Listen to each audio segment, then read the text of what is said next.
Assalamualaikum warahmatullahi wabarakatuh. Salam sejahtera. Yang mulia Tuku Sulaiman, Tuku Laksmana, Saudara Syahul Hamid, Saudara Azman dan tuan-tuan yang terutama, rakan-rakan yang saya muliakan, saya mulakan dengan menyatakan setinggi penghargaan dan terima kasih kepada Datuk Kuasa Penganjur dan penaung yang telah memberi galakan untuk menganjurkan program yang bermakna di peringkat antarabangsa. Your Highness, Excellencies, ladies and gentlemen, give me a profound pleasure to be associated with this meaningful event. And let me share with you some of my observations about leadership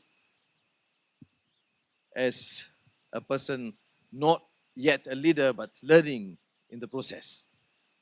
Now, we are living, as political scientists have alluded to, post-normal times. Unprecedented, spontaneous, problems involving political turmoil, environmental degradation, civil strife,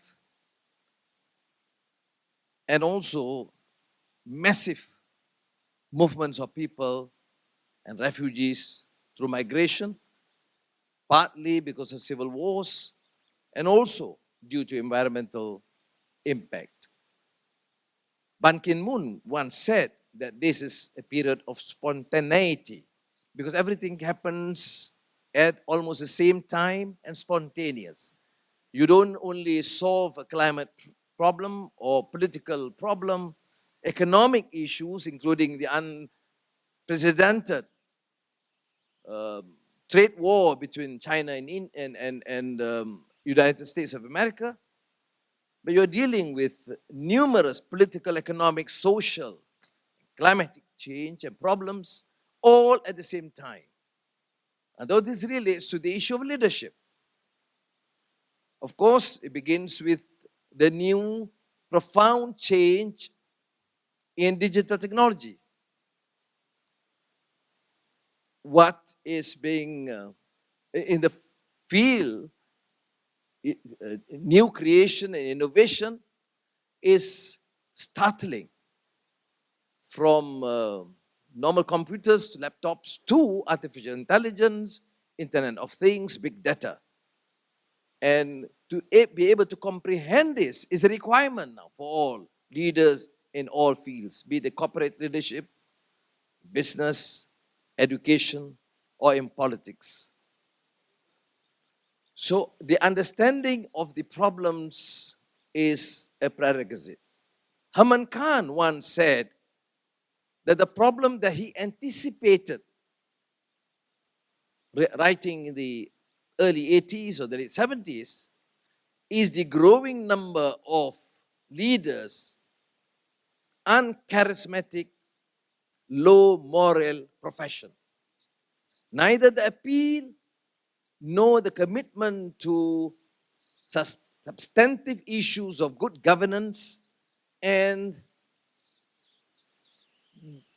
capacity to undertake reform measures. Leadership, in the Arabic proverb, is referred to taklifun wala tashrif. It is a responsibility and not a privilege. Now, contrary to normal assertions, people crave for leadership in the corporate world and more so in the political world for the privileges and not for the responsibility. So we have a major problem now of leaders devoid of ethical and moral considerations. And precisely because of that, you see a failure of governance. A failure of governance would mean a country with huge potential to grow can degenerate into despair due to endemic corruption, abuse of power, and clear irresponsibility in terms of having clear policies to uplift the economic, socio-economic, and cultural empowerment of its people. That's why I think deliberations such as this, a reasoned discourse, a meaningful one, is pertinent, because leadership is can no longer be grasped and understood in traditional sense. The problems are no longer peculiar to a particular country. It is immense. It is huge in terms of its dimension. And therefore, the discourse needs to be more elaborate and sophisticated. Of course, Shagul Hamid mentioned to me that we deal more on the leadership of the corporate world, and partly because he wants to avoid the sensitivity. As I said this morning in one of the forums, because our societies, particularly developing countries, lack that creative consciousness, the liberty and freedom to articulate freely. I say to the contrary, Malaysia have always had that freedom. They are startled. Why do you suggest that we had the freedom when the leadership was autocratic or semi-authoritarian? I said, yes, you have all the freedom to say, articulate whatever you believe in, freedom of speech, but not necessarily freedom after speech. So now that we have freedom of speech, leaders have to grapple with new problems of fake news, of responsibility, of countries like Malaysia, multicultural, multi-religious, multiracial, having to deal with the rise of religious bigotry or racism. Not necessarily in Malaysia alone. In Europe, not since the Second World War, have you seen growing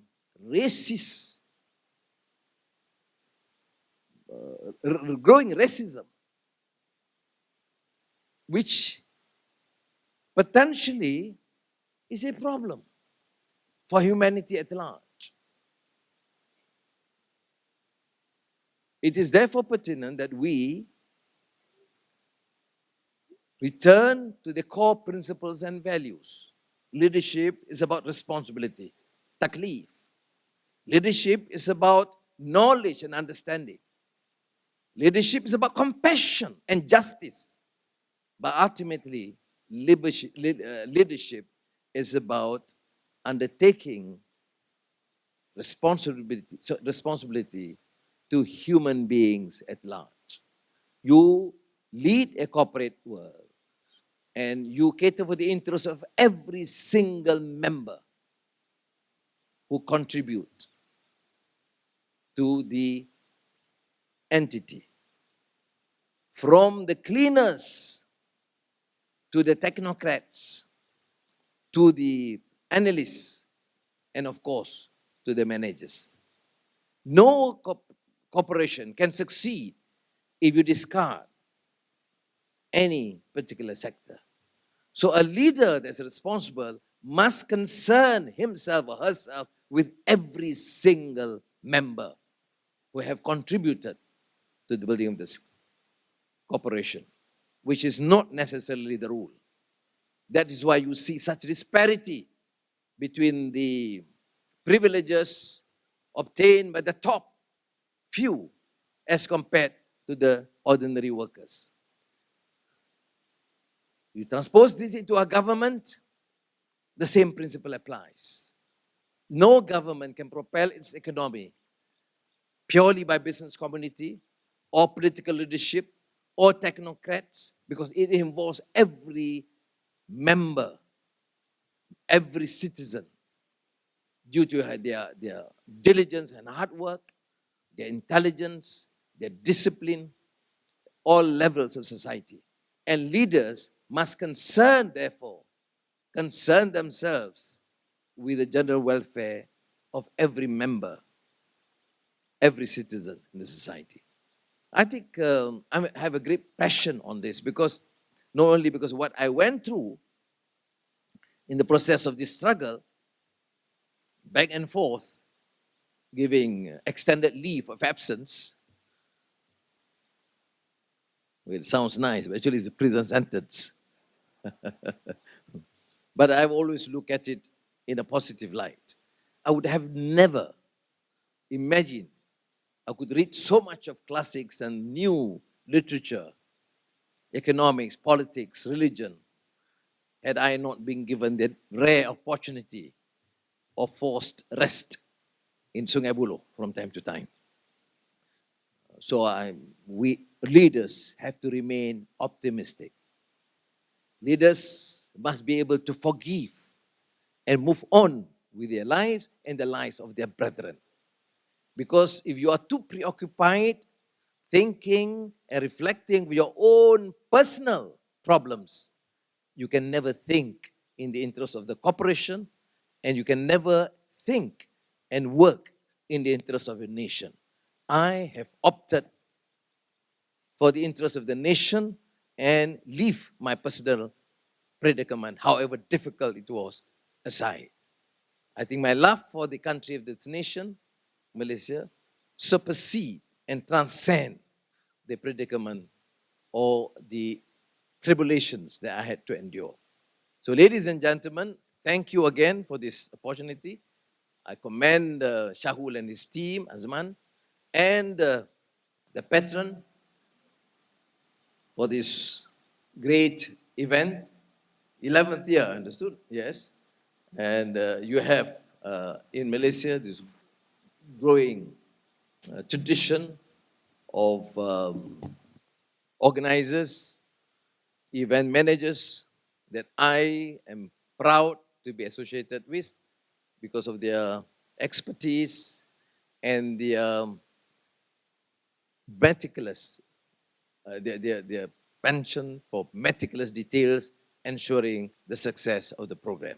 Again, terima kasih. Wassalamualaikum.